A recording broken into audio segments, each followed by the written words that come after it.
പ്രേമം തലയിൽ കയറിയാൽ വേദന ഒരു മനുഷ്യൻ മൈൻഡ് ചെയ്യൂല. നിങ്ങൾ കണ്ടിട്ടില്ലേ, ഉഹദ് യുദ്ധത്തിൽ നബി സല്ലല്ലാഹു അലൈഹി വസല്ലം തങ്ങളെ ശത്രുക്കളെ ഇങ്ങനെ അങ്ങോട്ട് നോക്കിക്കൊണ്ടിരിക്കുക. എന്താണ് അവർ ചെയ്യുന്നത്? ശത്രുക്കളാണെങ്കിൽ പതിയിരുന്ന് തങ്ങൾക്കെതിരെ ഉന്നം വെച്ച് അമ്പയ്യാൻ ശ്രമിച്ചുകൊണ്ടിരിക്കുമ്പോഴാണ് മഹാനായ അബൂ ദുജാന റളിയല്ലാഹു അൻഹു നബി സല്ലല്ലാഹു അലൈഹി വസല്ലം തങ്ങൾ അങ്ങോട്ട് നോക്കുമ്പോൾ റസൂലുള്ളാഹിനെ മറന്നിട്ട് ഇങ്ങനെ നിന്നത്, ഫേസ് ടു ഫേസ് ഇങ്ങനെ മുട്ടിയിട്ട് ഇങ്ങനെ നിന്ന്. എന്നിട്ട് നിന്നിട്ട് പറയണത് എന്താ അറിയാം? തങ്ങൾ ശത്രുക്കളെ നോക്കല്ലേ.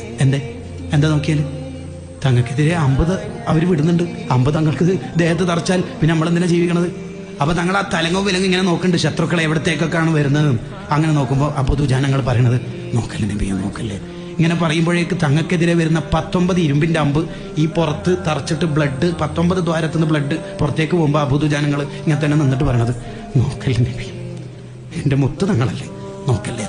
ഈ പ്രേമം തലയിൽ കയറിയാൽ ഇനി 1000 അമ്പ് തറച്ചാലും വേദന ഉണ്ടാവില്ല. പ്രേമം കയറണം തലയിൽ, നാവിലല്ല, സ്റ്റാറ്റസിലല്ല.